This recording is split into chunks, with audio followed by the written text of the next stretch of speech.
ഇന്ന് ഉച്ചക്കത്തേക്ക് കറി വെക്കാൻ ചെമ്മീനാണ് കിട്ടിയത്. പക്ഷേ തക്കാളി ഒന്നുപോലും ഇല്ലാത്തതുകൊണ്ട് ഞാൻ കുടംപുളി ഇട്ട് കറി വെക്കാമെന്ന് വിചാരിച്ചു. ചെമ്മീൻ നല്ലതുപോലെ വൃത്തിയാക്കി കഴുകി നമ്മൾ അതിലേക്ക് മുളക് പൊടി, മഞ്ഞൾപ്പൊടി, ഉപ്പ് എന്നിവ ചേർത്ത് കുഴച്ച് നല്ല രീതിയിൽ മാരിനേറ്റ് ചെയ്യാൻ വയ്ക്കുകയാണ്.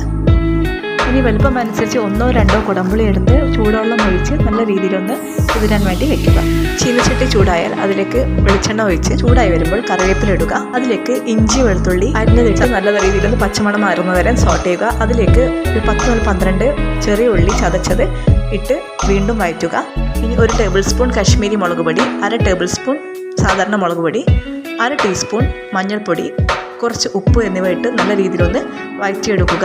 അതിലേക്ക് നമുക്ക് പുളിവെള്ളം, നമ്മൾ നേരത്തെ എടുത്തിട്ടുള്ള പുളിവെള്ളം ഒഴിക്കുക. തിളച്ച് വന്നാൽ മാരിനേറ്റ് ചെയ്ത ചെമ്മീനിട്ട് കറി ഒന്ന് കുറുകി വരുമ്പോൾ കറിവേപ്പില, 1 ടീസ്പൂൺ കുരുമുളക് പൊടി, 1 ടേബിൾ സ്പൂൺ വെളിച്ചെണ്ണ കൂടി ഒഴിച്ചാൽ നമ്മുടെ കുടംപുളി ഇട്ട് വെച്ച ചെമ്മീൻ കറി തയ്യാർ.